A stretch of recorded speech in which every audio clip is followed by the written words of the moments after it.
حضرت امام جعفر صادق علیہ السلام سے منقول ہے کہ حضرت ادریس علیہ السلام کے پیغمبری کی جب ابتدا ہوئی، ان کے زمانے میں ایک ظالم بادشاہ تھا۔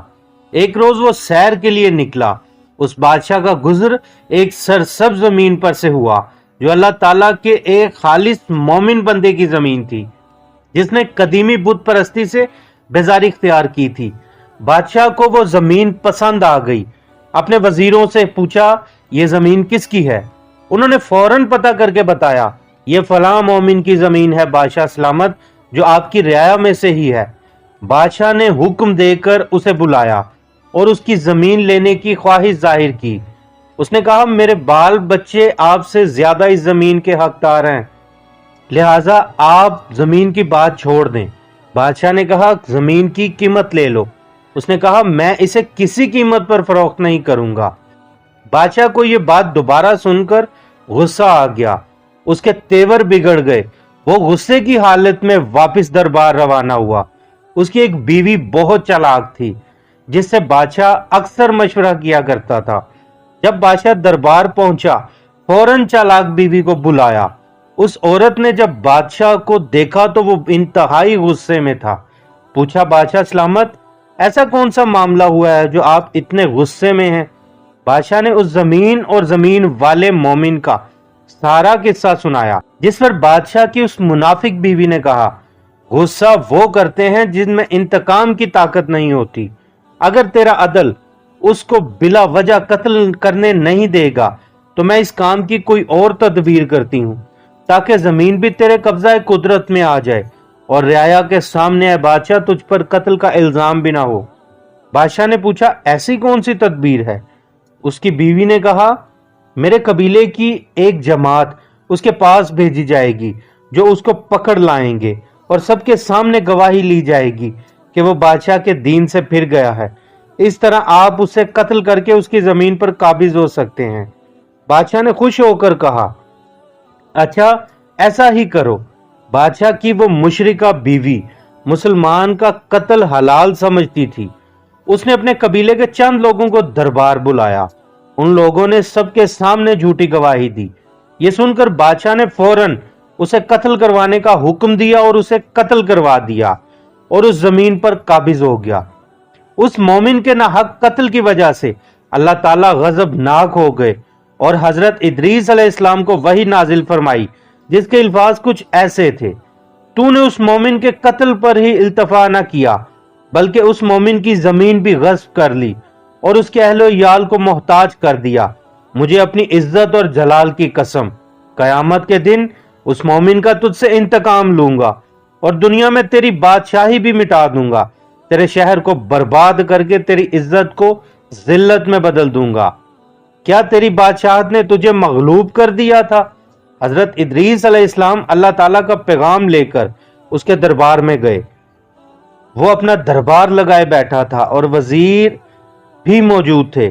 حضرت ادریس علیہ السلام نے فرمایا، اے ظالم بادشاہ، میں خدا کا رسول ہوں۔ پھر اسے اللہ تعالیٰ کا پیغام سنایا۔ اس بادشاہ نے کہا، اے ادریس، میرے دربار سے نکل جاؤ ورنہ میرے ہاتھ سے تم اپنی جان گنوا دو گے۔ پھر اپنی اس مشرکہ بیوی کو دوبارہ بلایا، حضرت ادریس علیہ السلام کی ساری بات بیان کی۔ اس عورت نے کہا، ادریس کی رسالت سے خوف نہ کھا، میں کسی اور کو بھیج کر ادریس علیہ السلام کو بھی قتل کروا دوں گی تاکہ اس کا خدا بھی باطل ہو جائے گا۔ بادشاہ نے پھر کہا، ایسا ہی کرو۔ حضرت ادریس علیہ السلام کے پیروکاروں میں سے چند اصحاب تھے جو ان کی مجلس میں بیٹھا کرتے تھے۔ حضرت ادریس علیہ السلام نے ان کو بھی آگاہ کر دیا تھا کہ جو کچھ خدا نے وحی کی تھی وہ سب حضرت ادریس علیہ السلام کے لیے بھی خوف زدہ تھے کہ بادشاہ اب حضرت ادریس علیہ السلام کو قتل کر دے گا۔ اس عورت نے بھی وہاں سے 40 آدمیوں کو حضرت ادریس علیہ السلام کو قتل کرنے کی نیت سے بھیجا۔ وہ لوگ حضرت ادریس علیہ السلام کی قیام گاہ پر آئے، جہاں حضرت ادریس علیہ السلام اپنے اصحاب کے ساتھ بیٹھا کرتے تھے۔ جب ان کو وہاں نہ پایا تو وہ واپس چلے گئے۔ حضرت ادریس علیہ السلام کے اصحاب نے دیکھا کہ وہ انہیں قتل کے ارادے سے آئے تھے تو وہ سب بکھر گئے اور حضرت ادریس علیہ السلام کو ان ظالموں کے ارادے سے آگاہ کیا اور کہا، آپ ہوشیار رہیں یا اس شہر سے چلے جائیں۔ حضرت ادریس علیہ السلام اپنے دوستوں کو لے کر شہر سے باہر آ گئے۔ صبح کو دعا کی، اے میرے پالنے والے، تو نے مجھے اس ظالم بادشاہ کے پاس بھیجا، میں نے تیرا پیغام پہنچایا، اس نے مجھے قتل کی دھمکی دی اور اب میرے قتل کا ارادہ رکھتا ہے۔ حق تعالیٰ نے وحی فرمائی اور حکم دیا، ادریس ان سے دور رہو، اور مجھے اپنی عزت کی قسم میں اپنا حکم اس ظالم بادشاہ پہ جاری کروں گا اور تیری رسالت اور اپنی ربوبیت کو سچ کر کے دکھاؤں گا۔ ادریس علیہ السلام نے کہا، میرے پروردگار، میری ایک حاجت ہے۔ خدا تعالیٰ نے فرمایا، تیری حاجت پوری ہوگی۔ ادریس علیہ السلام نے عرض کی، پروردگار، جب تک میں نہ کہوں ان پر بارش نہ فرما۔ اللہ تعالیٰ نے فرمایا، ان کے شہر تباہ ہو جائیں گے، ان کے باقی لوگ بھی بھوک سے مر جائیں گے۔ ادریس علیہ السلام نے عرض کی، جو کچھ بھی ہو پروردگار، میری یہی التجا ہے۔ خدا تعالیٰ نے فرمایا، ٹھیک ہے، جب تک تم دعا نہ کرو گے بارش نہیں ہوگی۔ یہ سب کے بعد ادریس علیہ السلام اپنے اصحاب کو دعا کے بارے میں اور جو التجا کی وہ سب بتا دیا، اور پھر اصحاب سے کہا جو کہ 20 لوگ تھے، تم سب دوسرے شہروں میں جا کر بتاؤ۔ سب چلے گئے اور یہ بات ہر جگہ پھیل گئی۔ ادریس علیہ السلام نے اپنے رب سے یہ دعا کی ہے۔ ادریس علیہ السلام خود بھی ایک اونچے پہاڑ کے غار میں جا کر پوشیدہ ہو گئے۔ خدا تعالیٰ نے ایک فرشتہ نگران کر دیا جو روزانہ شام کو ادریس علیہ السلام کے لیے کھانا لاتا۔ ادریس علیہ السلام دن کو روزہ رکھتے، شام کو فرشتہ کھانا لاتا۔ ادھر اللہ تعالیٰ نے اس ظالم بادشاہ کی حکومت مغلوب کر دی، وہ بادشاہ قتل کر دیا گیا، اس کا شہر بھی مٹا دیا گیا، اس کی مشرکہ بیوی بھی اس حملے میں ماری گئی۔ پھر اس شہر میں ایک دوسرا ظالم سرکش بادشاہ آ گیا۔ اسی طرح 20 سال گزر گئے اور ایک بوند بارش نہ ہوئی۔ اس شہر کے لوگوں کے حالت بگڑ چکے تھے، وہ دور دراز کے علاقوں سے کھانے کا سامان لانے لگے۔ جب ان کے حالات بہت زیادہ بگڑ گئے تو انہوں نے آپس میں مشورہ کیا کہ یہ اس دعا کا نتیجہ ہے جو ادریس علیہ السلام نے کی ہے، اور وہ پوشیدہ ہو چکے ہیں، ان کا پتہ بھی ہمیں معلوم نہیں، لیکن وہ اس بات پر قائل ہوئے کہ خدا تعالیٰ بہت مہربان ہے، اس سے توبہ کی جائے تاکہ نجات ملے۔ غرض یہ کہ انہوں نے موٹے کپڑے پہنے اور سر پر خاک ڈال کر خاک پہ کھڑے ہوئے اور رب کے حضور توبہ اور گریہ زاری کرنے لگے۔ خدا کو ان پر رحم آیا۔ ادریس علیہ السلام پر وحی نازل فرمائی، تمہارے شہر کے لوگ مجھ سے توبہ کر رہے ہیں اور میں خدائے رحیم معاف کرنے والا، رحم فرمانے والا ہوں۔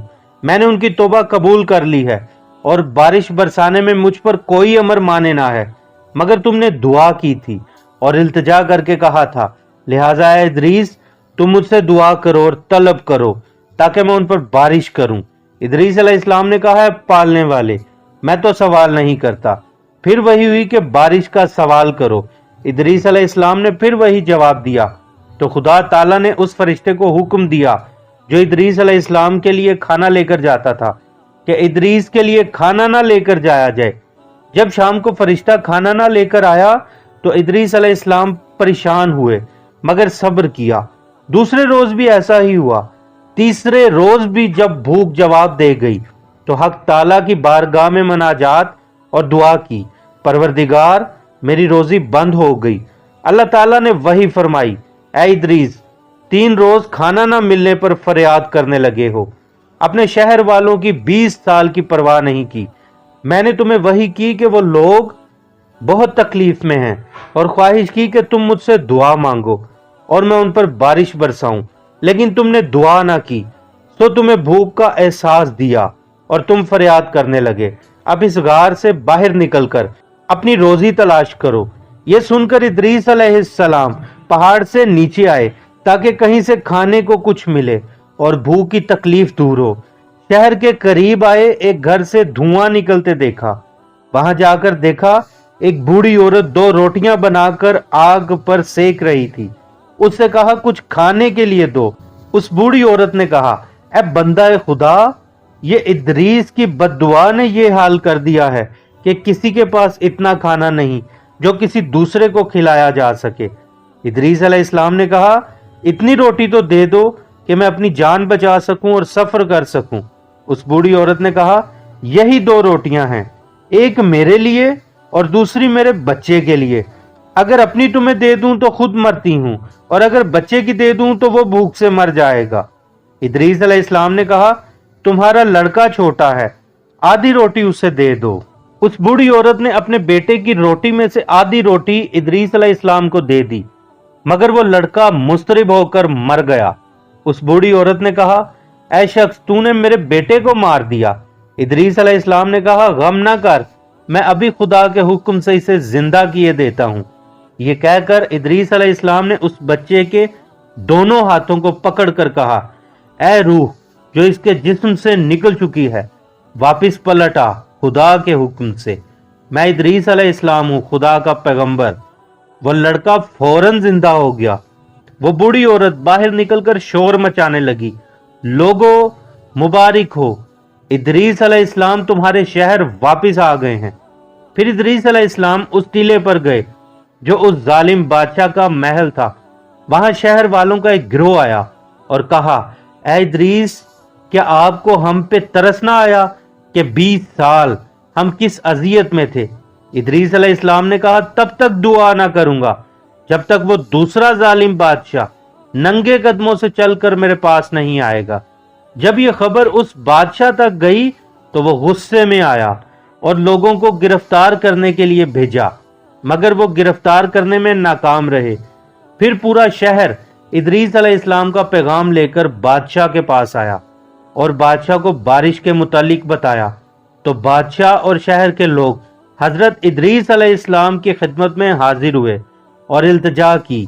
حضرت ادریس علیہ السلام کو ان پر رحم آیا, فوراً بارش کی دعا کی. جیسے ہی ادریس علیہ السلام نے دعا کی, فوراً ہی بادل بن گئے اور موسلا دھار بارش شروع ہو گئی, اور اس طرح وہ قوم غرق ہونے سے بچ گئی. ویڈیو اچھی لگے تو لائک اور سبسکرائب کرنا مت بھولیں. اپنا اور اپنے پیاروں کا بہت خیال رکھیں. ملتے ہیں کسی ایسے ہی واقعے کے ساتھ اگلی ویڈیو میں. تب تک کے لیے اللہ حافظ.